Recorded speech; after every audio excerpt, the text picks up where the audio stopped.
বিসমিল্লাহির রহমানির রহিম। আসসালামু আলাইকুম ওয়া রাহমাতুল্লাহি ওয়া বারাকাতুহু। কৃষি বিবর্তন চ্যানেলের নতুন আরও একটি ভিডিওতে আপনাদেরকে স্বাগতম। আমি আছি মোহাম্মদ রবিউল আওয়াল। আপনাদের মাঝে আমার এই ছোট্ট একটি ক্ষেতে নিয়ে আসলাম, যে আমার এই ভিডিওটির মাধ্যমে আমার এই জমির কি বর্তমান অবস্থা, এর বয়স কতদিন, এটা আমি আপনাদেরকে কিছু বিস্তারিত তথ্য দেওয়ার চেষ্টা করব, আর আমার লতির ফলন একটু আপনাদেরকে দেখাবো। তা ভিডিওটি যে মূলত আমার এই করা ইচ্ছা ছিল না, তারপরও আপনাদের করলাম আপনাদের জন্য। কারণ কি আমার এই জমিটা একবারে মনে করেন খরার মধ্যে একবারে ডাইবা গেছিলো, একবারে মইরা গেছিলো, এইরকম একটা অবস্থা। ওখান থেকে আল্লাহ তাআলা ফিরাই নিয়ে আসছে। ওই যে আমার এই জমিটা যদি মনে করেন স্বাভাবিক থাকতো, তাহলে ওই যে ওই পাশে যে বড় বড় গাছগুলো দেখতেছেন ওই রকম থাকতো। ওই দিকে একটু পানি ছিল, প্লাস যেইটা ছিল বা বাইসা ছিল এর, আর এইদিকে পানি ছিল না, একবারে শুকায় কাঠ হয়ে গেছিল।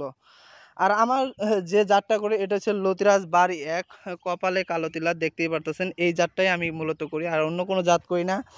আর আমার এটার মধ্যে কীরকম ফলন আপনাদেরকে দেখাই। এই দেন এক একটা করে গাছে কতগুলো করে লতি আসছে, আমি আপনাদেরকে দেখাই।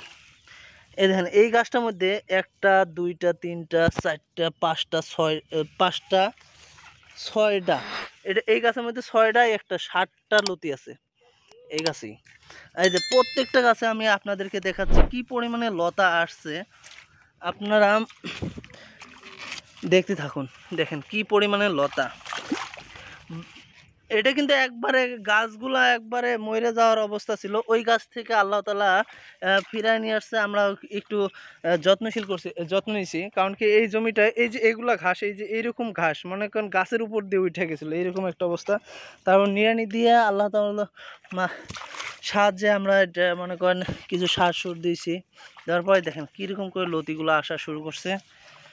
এটার বয়স আপনার এখন 4 মাস চলতেছে। আমার যে পরিমাণ আমার এই জমিতে মনে করেন আমার যে ইনভেস্ট করছিলাম, লসের মধ্যে পড়ে গেছিলাম। আমি মনে করছিলাম এটা লস হবে, তারপর না, আল্লাহ তাআলা আমার দিকে তাকাইছে। দেখেন আপনাদেরকে লতিগুলো দেখাই, কি পরিমাণে লতি আসছে আপনারা দেখলেই বুঝতে পারবেন। একটা একটা ইস ভেঙে গেল। আচ্ছা, এক একটা করে গাছের মধ্যে দেখেন কি পরিমাণে লতা, আপনার লতা দেখলে টাসকি খেয়ে যাবেন, এরকম একটা ইয়ে। এই দেখেন লতাগুলো দেখেন। তা আমি এই বেশি কিছু বলবো না ভাই, আপনারা যে যত্নশীল হতে পারেন তাহলে আপনার ফলন ভালো অবশ্যই হবে। দেখেন এই গাছটার মধ্যে কয়টা লতা আমি একটু গুইনা দেখাই আপনাদেরকে। এটা ছোট্ট একটা গাছ, 1টা 2টা 3টা 4টা 5টা 6টা, একটা 60টা, এটার মধ্যে 60টা লতি। পরেরটা আরও ছোটো গাছ, এটার মধ্যে 1টা 2টা 3টা 4টা 5টা 6টা লতি। দেখেন এইরকম করে প্রত্যেকটা গাছে 5টা 6টা করে লতি আসছেই, দেখতেই পারতেছেন।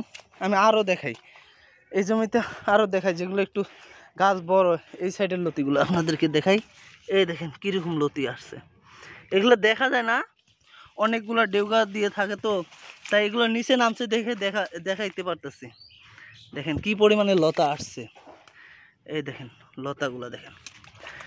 তা আপনাদেরকে আমি মূলত এই কথাটা বলতে চাই ভাই, আপনারা অবশ্যই জাতটা দেখবেন। আর আমার দেখেন এই যে লতিগুলো দেখেন কি একটা সুন্দর পারফেক্ট শেপ আছে, দেখলেই ভালো লাগে।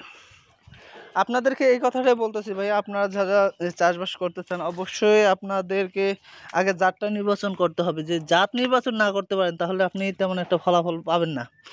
এই দেখেন আমার এই লতিটা কত লম্বা, এর প্রায় 2 হাত, 2 হাত হবে না, 1.5 হাত হবে।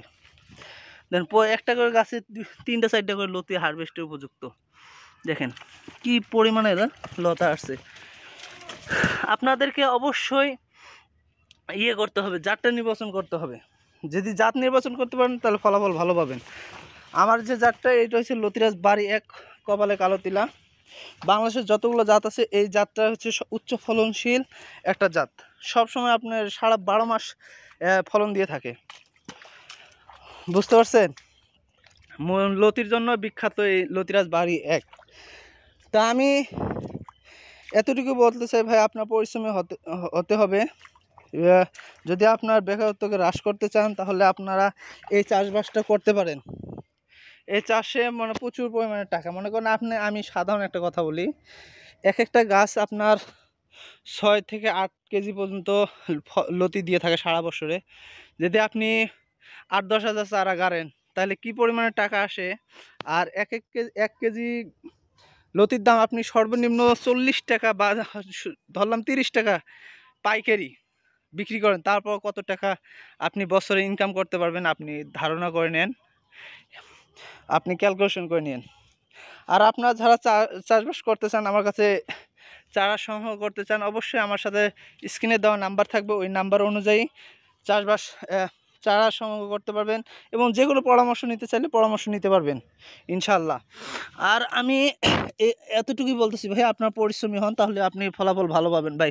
আমি যদি মনে পরিশ্রমী না হইতাম বা আমি যদি ওই যে ওই ঘাসগুলো হয়েছে ওই রকম করে যদি এখানেও রেখে দিতাম তাহলে আমি এরকম পাইতাম না। আর আমার মধ্যে দেখবেন আমি কিন্তু একটা করে চারাও রাখিনি।